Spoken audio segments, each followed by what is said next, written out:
على سيدنا ومولانا محمد وعلى آل سيدنا ومولانا محمد وبارك وسلم. اعوذ باللہ من الشیطان الرجیم. بسم اللہ الرحمن الرحیم. لن ينال اللہ لحومها ولا دماؤها ولكن يناله التقوى منكم. صدق اللہ العظیم. محبت اور عقیدت کے ساتھ درود ابراہیمی پڑھ لیجیے. اللہم صلی علی محمد وعلی آل محمد کما صلیت علی ابراہیم وعلی آل ابراہیم انک حمید مجید.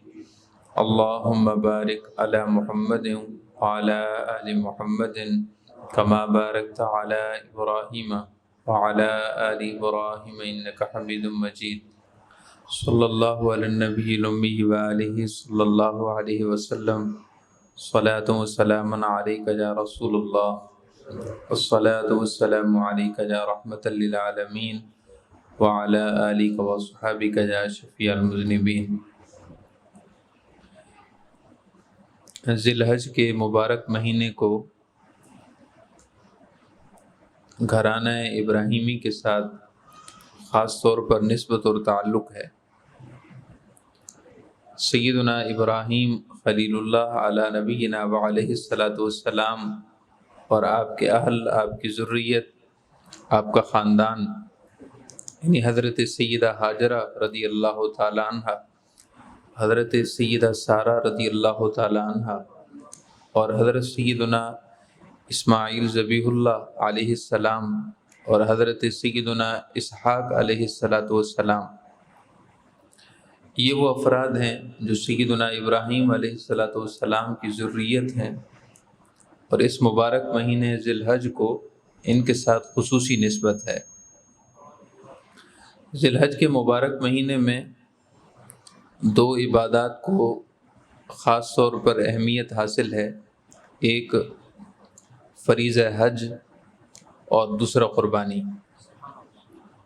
اگرچہ قربانی طبعاً اور ضمناً حج کا حصہ ہے، لیکن ہر حاجی، ہر شخص پر قربانی، خواہ وہ حج کرے یا نہ کرے مگر صاحب حیثیت ہو، اس پر قربانی واجب ہے. چنانچہ قربانی اور حج یہ اس مبارک مہینے ذی الحج کے ساتھ خاص طور پر تعلق رکھتے ہیں. آپ غور کیجئے کہ حج بھی سیدنا ابراہیم علیہ السلام کی یاد ہے اور آپ کے گھرانے کی یاد ہے، اور قربانی کرنا بھی اس کو بھی اسی گھرانے کے ساتھ تعلق ہے. مناسک حج میں منا ہو یا عرفات ہو یا حرم مکہ ہو، صفا و مروہ کی سعی ہو، ہر جگہ انہی مبارک ذوات کے مبارک اشخاص کی یادیں موجود ہیں. کعبہ شریف کی تعمیر سیدنا ابراہیم خلیل اللہ علی نبینا وعلیہ السلام نے کی، جبکہ اس سے قبل کعبہ شریف کے علامات اور آثار ختم ہو گئے تھے.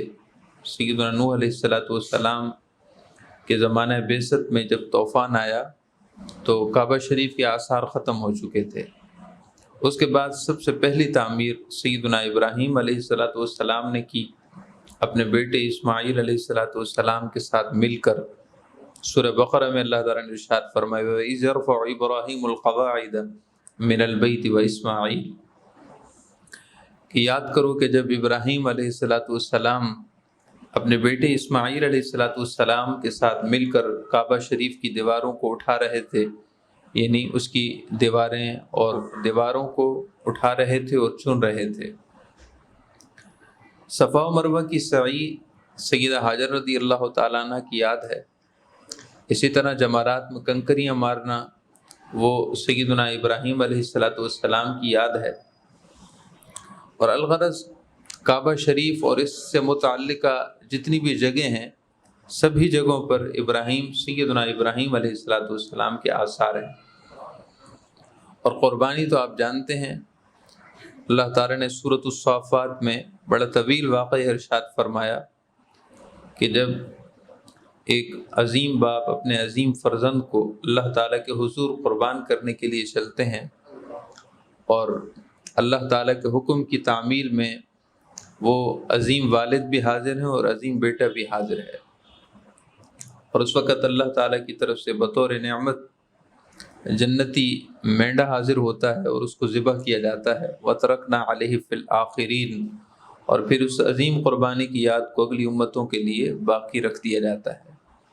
تو اس تمہیدی گفتگو میں آپ کی گوش گزار کرنا چاہتا ہوں کہ مبارک مہینہ ذی الحج کا، اس کو اللہ تعالیٰ کے پیارے نبی سیدنا ابراہیم علیہ السلام اور آپ کے گھرانے کے ساتھ خصوصی نسبت ہے، خصوصی تعلق ہے، اور اگر اس ماہ مبارک میں درود ابراہیمی کی کثرت کی جائے تو یقیناً بہت بڑی برکت سے خالی نہیں ہوگا۔ آپ صلی اللہ تعالیٰ علیہ وسلم نے درودوں میں سب سے افضل درود ابراہیمی کو قرار دیا ہے کہ اس میں آپ صلی اللہ علیہ وسلم کی بارگاہ میں درود پاک کے ساتھ ساتھ آپ کے جد امجد سیدنا ابراہیم علیہ السلام اور آپ کے اہل کے لیے بھی درود کا ذکر ہے اور اللہ تعالیٰ کے حضور رحمتوں کی التجا ہے۔ قربانی کرنا ایک عظیم عمل ہے اور اللہ تعالیٰ نے اس کو مخصوص ایام ہی میں رکھا ہے۔ 10 ذی الحج، 11 ذی الحج اور 12 ذی الحج، یہ 3 دن ایام نحر کہلاتے ہیں۔ ایام یوم کی جمع ہے جس کا مطلب دن ہے، اور نحر کا مطلب ہوتا ہے کہ جانور کو ذبح کرنا۔ تو ایام نحر یعنی وہ دن جن دنوں قربانی کی جاتی ہے، جانوروں کو ذبح کیا جاتا ہے اور مخصوص عبادت قربانی کا فریضہ انجام ہوتا ہے، وہ یہ 3 دن ہیں، 10، 11 اور 12 لے کر آئے، اور اس پر یا اس کی اہلیہ پر قربانی واجب ہے تو کہیں حصے ہی ملا دے۔ ہمارے ہاں تو کئی رفاہی ادارے اور تنظیمیں موجود ہیں، اور مستند رفاہی ادارے اور تنظیمیں، بلکہ مدارس کے ہاں بھی بڑا اہتمام ہوتا ہے۔ اگر آپ کے پاس اتنی رقم موجود نہیں ہے، اتنی وسعت نہیں ہے کہ آپ جانور خرید کر لا سکیں، تو کوئی بات نہیں، آپ کم از کم اپنا وجوب تو ادا کریں، اور واجب ادا اس سے بھی ہو جائے گا کہ آپ کسی بڑے جانور گائے وغیرہ میں جس کے ساتھ حصے ہو سکتے ہوں، آپ اس میں بطور حصہ اپنا واجب ادا کریں۔ بہت سے لوگوں کا یہ طریقہ ہے کہ اگر جانور خرید کر نہیں لا سکتے تو پھر قربانی ہی نہیں کرتے۔ انہیں ایسا نہیں کرنا چاہیے، جس قدر وسعت اور گنجائش ہے اس کے مطابق کہیں بھی حصہ ملا لیں۔ قربانی کا جانور خرید کر لائے اور حصے پورے نہیں ہو رہے تو ضروری نہیں کہ 7 حصے پورے بھی کیے جائیں۔ یہ 7 حصے کرنا یہ زیادہ سے زیادہ ہے، اس سے کم حصے بھی ہو سکتے ہیں۔ مثال کے طور پر ایک گائے میں 5 افراد شریک ہو گئے، کوئی حرج نہیں۔ 7 سے زیادہ نہیں ہو سکتے، ایک گائے میں 8 افراد نہیں ہو سکتے، زیادہ سے زیادہ 7 ہو سکتے ہیں۔ 7 سے کم 6 افراد بھی شریک ہو سکتے ہیں، 5 بھی ہو سکتے ہیں، 4 بھی ہو سکتے ہیں۔ ایک گائے میں 2 افراد بھی شریک ہو سکتے ہیں، اور ایک گائے ایک فرد کی طرف سے بھی ہو سکتی ہے۔ تو آپ کو سمجھانا یہ مقصود ہے کہ بڑے جانور میں 7 حصے کرنا ضروری نہیں ہے، 7 حصے زیادہ سے زیادہ ہیں، اس سے کم کتنے بھی ہو سکتے ہیں۔ اور اس کے ساتھ ساتھ یہ مسئلہ بھی قابل توجہ ہے کہ بعض لوگ قربانی کے جانور میں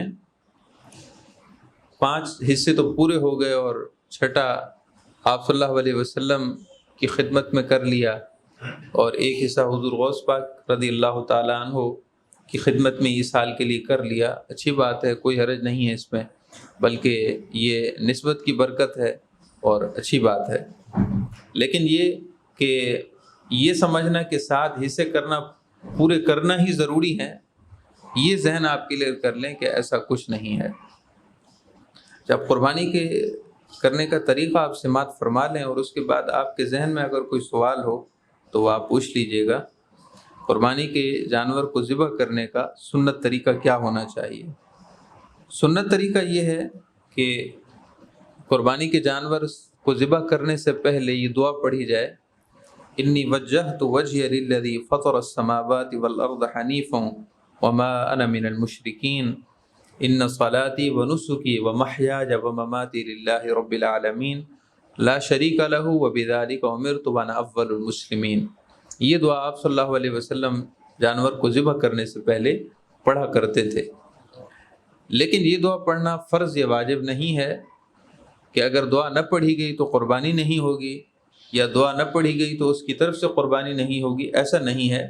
جب آپ نے نیت اور ارادے کے ساتھ جانور خرید لیا تھا تو آپ کی نیت اسی وقت ہو چکی ہے، یا آپ نے کہیں حصہ ملایا قربانی کی نیت سے تو آپ کی نیت ہو چکی ہے۔ اس وقت جب جانور ذبح ہو رہا ہو تو یہ دعا پڑھنا ضروری نہیں ہے، ایک مستحب بات ہے، اچھی بات ہے کہ یہ دعا پڑھی جائے۔ دعا پڑھنے کے بعد اگر خود ذبح کرنا آتا ہو تو بہت اچھی بات ہے۔ رسول اکرم صلی اللہ علیہ وسلم قربانی کے جانور کو خود ہی ذبح فرماتے تھے۔ لیکن اگر ذبح کرنا نہ آتا ہو یا تجربہ اور طریقہ نہ ہو تو پھر یہ آزمایا نہ جائے۔ اس کی وجہ یہ ہے کہ ایک دفعہ اگر ذبح کیا اور 4 رگوں میں سے صرف 2 ہی رگیں کٹیں، یا 4 رگوں میں سے صرف 1 ہی رگ کٹی تو اور اس کے بعد چھوڑ دیا، تو اس کے بعد اگر کسی اور شخص نے وہ 3 رگیں پوری کاٹ بھی دیں تو جانور حلال نہیں ہوگا۔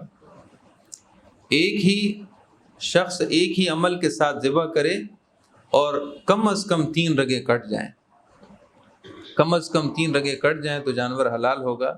اس کے بہت پیچیدہ مسائل ہیں، لہذا اگر ذبح کرنا آتا ہو تو پھر ذبح کیا جائے، اور ذبح کرنا نہ آتا ہو تو پھر جو ہے اس کو آزمایا نہ جائے، پہلے اچھی طرح سمجھ لیا جائے، ورنہ خدا نہ خواستہ کہیں ایسا نہ ہو کہ قربانی بھی نہ ہو اور جانور بھی حلال نہ ہو۔ جن لوگوں سے ذبح کرایا جائے ان کو آپ اچھی طرح متعارف ہوں کہ وہ مسلمان ہوں، غیر مسلم نہ ہوں۔ بہت سے راہ چلتے لوگ جو قصاب ہوتے ہیں اور ان دنوں گھومتے پھرتے نظر آتے ہیں، کیا معلوم ان میں سے کوئی غیر مسلم ہو، لہذا غیر مسلم ہو اور وہ بسم اللہ اللہ اکبر پڑھ کر بھی ذبح کرے، جانور حلال نہیں ہوگا۔ بسم اللہ اللہ اکبر پڑھنا اس شخص کا معتبر ہے جو مسلمان بھی ہو، لہذا غیر مسلم ہو اور کتابی بھی نہ ہو، ہندو ہو یا کسی اور ایسے مذہب سے تعلق رکھتا ہو جس کا اسلام سے کوئی تعلق نہ ہو، تو وہ بسم اللہ اللہ اکبر پڑھے بھی تب بھی جانور حلال نہیں ہوگا۔ لہذا جن لوگوں سے متعارف ہوں، اچھی طرح جانتے ہوں کہ یہ مسلمان ہیں، تو انہی سے ذبح کرائیں۔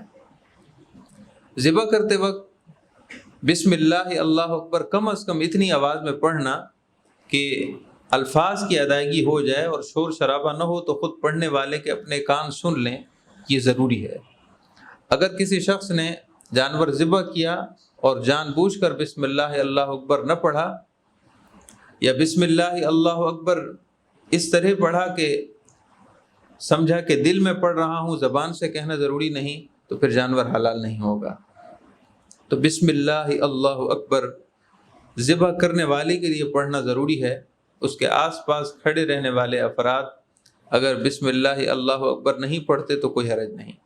ایسے ہی جن لوگوں نے جانور کو پکڑ رکھا ہے ان کا بھی بسم اللہ اللہ اکبر پڑھنا ضروری نہیں، پڑھ لیں تو ثواب کی بات ہے، لیکن ذبح کرنے کی شرائط میں داخل نہیں۔ ذبح کرنے کی شرائط میں اس کے لیے داخل ہیں جس نے چھری کو پکڑ رکھا ہے یا چھری پر ہاتھ رکھا ہے، خواہ وہ ایک فرد ہو یا ایک سے زائد 2-3 افراد ہوں، تو ان سب کے لیے پڑھنا واجب ہے۔ بہرحال جب جانور ذبح کیا جائے اس کو قبلہ رخ کرنا، یعنی اس کا رخ قبلہ کی طرف ہو، یہ مستحب ہے۔ اگر ایسا ممکن نہ ہو یا ایسا نہیں کیا گیا تو قربانی پر کوئی اثر نہیں پڑتا، اور جب قبلہ رخ ہو جائے تو اس وقت اللہ تعالیٰ کے حضور یہ عرض کی جائے کہ اے اللہ یہ سب تیرے لیے ہے، اللہم لکا و منکا، اے اللہ یہ تیری ہی رضا کے لیے ہے اور تیری ہی طرف سے اور تیری ہی توفیق سے ہے۔ یہ کہنا مستحب ہے اور دل میں یہ کیفیت لانا اچھی بات ہے۔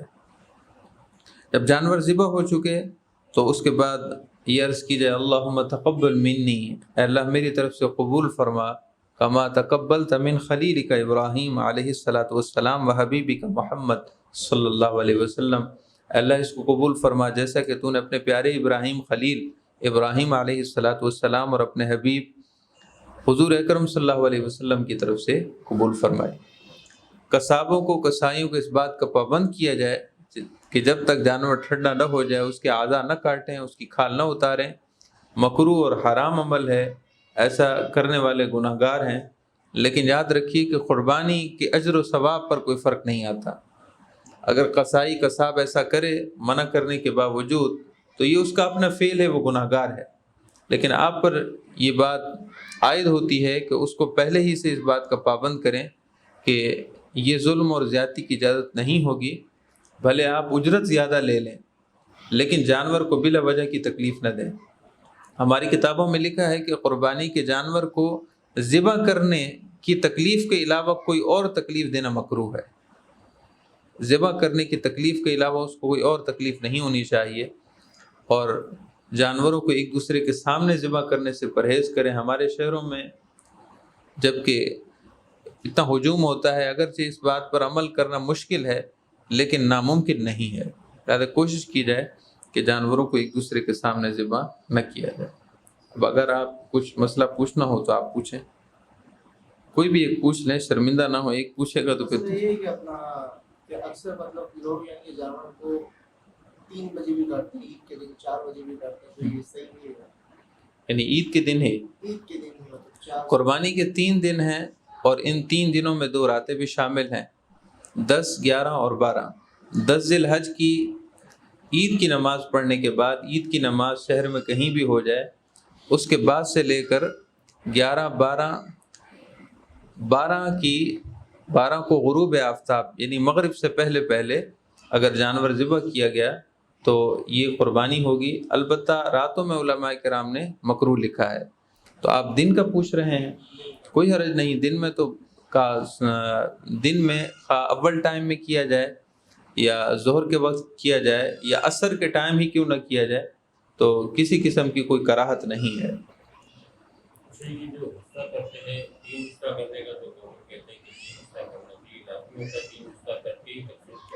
قربانی کے جانور کے گوشت کے 3 حصے کرنا کہ ایک غربا کے لیے ہے، غربا یتیم اور مساکین کے لیے ہے، اور ایک رشتہ داروں کے لیے ہے، اور ایک گھر کے لیے ہے، یہ کرنا مستحب ہے، بہتر ہے۔ ہماری کتابوں میں لکھا ہے جس کے گھر کے افراد زیادہ ہوں تو ضروری نہیں کہ وہ تیسرا حصہ ہی رکھے، وہ 2 حصے رکھ لے، اور اگر رشتہ دار زیادہ ہیں تو رشتہ داروں کے لیے زیادہ رکھ لے، کسی کے ہاں غریب غربا یتامہ زیادہ ہوں تو ان کے لیے زیادہ رکھ لے۔ یعنی یہ جو 3 حصوں کی تقسیم ہے یہ اس شخص کے لیے جو معتدل رکھتا ہو، خاندان بھی معتدل ہو، رشتہ دار معتدل ہیں، گھرانہ معتدل ہیں، لہذا اس میں تبدیلی انسان کی مرضی پر ہے۔ اگر کسی نے اس کے باوجود گھر سارا رکھ لیا تو بھی قربانی پر اثر نہیں پڑتا۔ تو یہ جو تقسیم ہے کہ 3 حصے کیے جائیں، یہ شریعت کی طرف سے کوئی فرض واجب نہیں ہے۔ ہر شخص اپنے حالات و معاملات کو دیکھ کر اس تقسیم میں اپنی مرضی اور اختیار رکھتا ہے۔ رشتہ دار زیادہ ہیں تو رشتہ داروں کو زیادہ دے دے، گھر کا کنبہ زیادہ ہے تو گھر میں زیادہ رکھ لے، اور ایسے ہی اگر غریب غربا زیادہ ہوں تو ان کے زیادہ رکھ لے، یہ کوئی فرض واجب نہیں ہے۔ یہ جو ہم قربانی کا جانور لاتے ہیں، آپ نے فرمایا کہ جب ہم لے کر آتے ہیں اس میں ہمارے ساتھ نیت ہو جاتی ہے کہ کس کے لیے کرنا ہے۔ اگر لانے کے بعد اگر نیت کی جائے تو ہمارا ارادہ پھر چینج ہو جائے، اس طریقے سے کرنا پڑتا ہے۔ ہاں، یہ بات خاص طور پر سمجھیں، یہ پوچھ رہے ہیں، قربانی کا جانور خرید کر لائے اور ہم نے اس وقت یہ نیت کی تھی کہ یہ فلاں افراد کے لیے ہم لے کر آئے ہیں، اور لے کر آنے کے بعد اب پھر ہم تبدیلی کرنا چاہتے ہیں، تو اس تبدیلی کرنا جائز ہے، لیکن بہتر یہ ہے کہ تبدیلی نہ کی جائے۔ مثال کے طور پر قربانی کے جانور خرید لائے اور اس میں حصے پہلے سے متعین کر لیے کہ یہ 2 بہنوں کا ہے، یہ 2 بھائیوں کا ہے، یہ والدین کا ہے، یہ فلاں کا ہے، تو ان کو ویسے ہی رکھا جائے، یہی بہتر ہے۔ بعد میں تبدیلی سب اغنیاء ہوں، یعنی سب پر قربانی واجب ہوتی ہو، تو پھر حصے تبدیل کرنے میں کوئی گناہ نہیں ہے، حصے تبدیل کیے جا سکتے ہیں، لیکن مکروہ ہے، ناپسندیدہ عمل ہے۔ اور اگر کسی پر قربانی واجب نہیں تھی اور ہم نے اس کا حصہ لیا ہے تو اب تو تبدیلی جائز نہیں ہے، اس لیے کہ فقیر جس پر قربانی واجب نہ ہو اس کے لیے قربانی کا جانور جب متعین ہو جائے یا حصہ متعین ہو جائے، اس کو تبدیل کرنا جائز نہیں ہے۔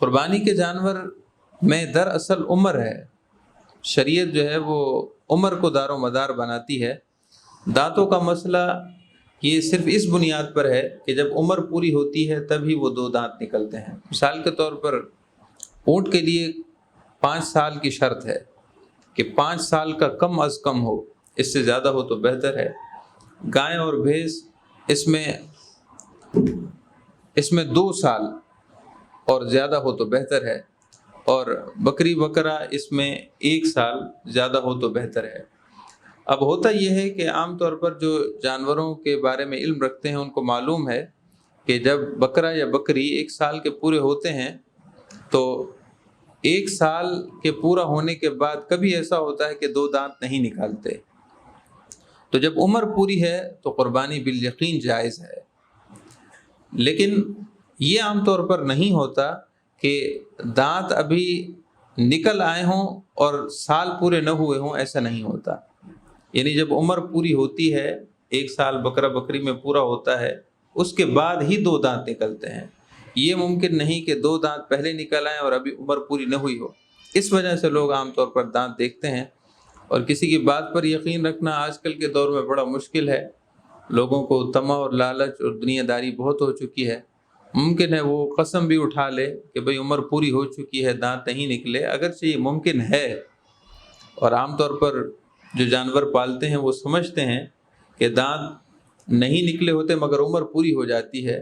اگر ایسا پروثوق پر اعتماد بندہ ہو تو یقیناً قربانی جائز ہے. لیکن اگر پر اعتماد نہ ہو تو پھر کسی کی بات پر یقین نہ کیا جائے. تو آپ نے جو سوال پوچھا کہ عمر کا کیا، دانتوں کا کیا مسئلہ ہے، اصل مسئلہ دانتوں کا نہیں، اصل مسئلہ عمر کا ہے. عمر پوری ہے اور دانت نہیں بھی نکلے تو قربانی جائز ہے. جانور عقیقہ کے بعد جانور خریدنے کے بعد اگر کھیتی نکل آئے جیسے کہ دانت کا نکالی کی ہوتی ہے، یعنی عمر پوری نہیں ہے، آپ یہ پوچھنا چاہتے ہیں؟ دانت کو یہ خاص کر وہ کاریگری کر کے وہ شو کرتا ہے. ہاں تو اگر ایسا ہے تو ظاہر ہے پھر قربانی کیسے ہو سکتی ہے؟ جانور کی عمر ہی پوری نہیں.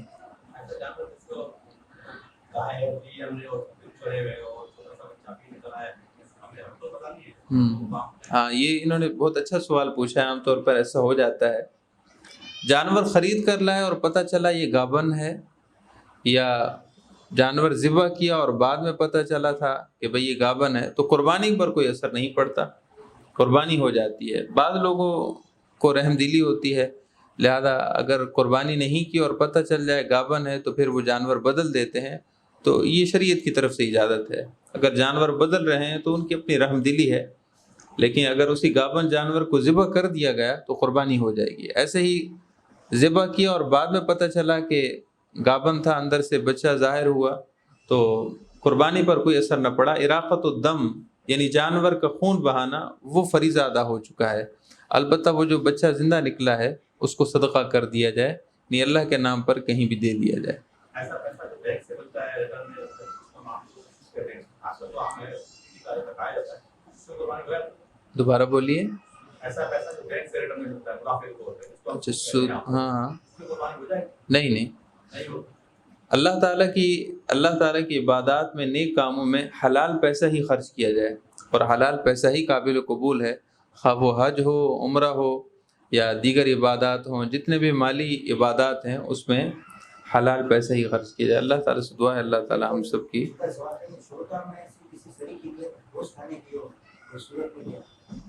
ہاں یہ عام طور پر کسی مسلمان کے دل پر ہم کسی قسم کا کوئی اندازہ قائم نہیں کر سکتے.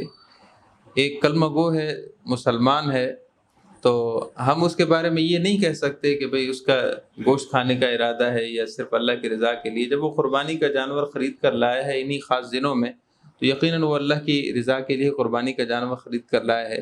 صرف گوشت کی نیت وہ مخصوص طریقوں کے ساتھ ہو سکتی ہے. مثال کے طور پر ایسا ممکن نہیں ہے لیکن فرضی مثالیں ممکن ہو سکتی ہیں. مثال کے طور پر ایک شخص قربانی کا جانور خرید کر لایا ہے اور اس نے کہا چلو ایک جانور جو ہے وہ بچے گوشت کھا لیں گے تو ایک اور بھی خرید کر لے آؤں. قربانی کی نیت نہ کی، اس میں صرف گوشت کی نیت کی. تو یہ مثال ایک فرضی مثال ہو سکتی ہے، ورنہ عام طور پر ایسا ممکن نہیں ہے. جی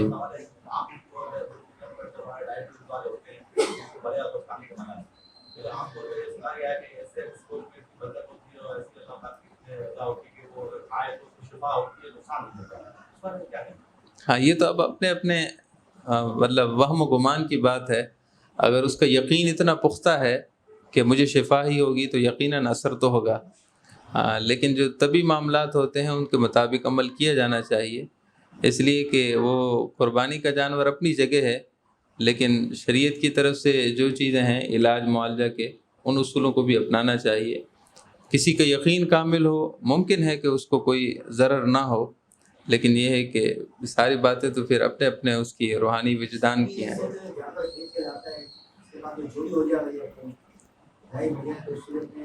اگر غنی ہے تو وہ دوسرا خرید کر لائے اور اس کو ذبح کرے، اور اگر فقیر ہے تو اس پر دوسرا جانور لانا ضروری نہیں ہے. الحمد للہ رب العالمین والصلاة والسلام علی سید الانبیاء والمرسلین وعلی آلہ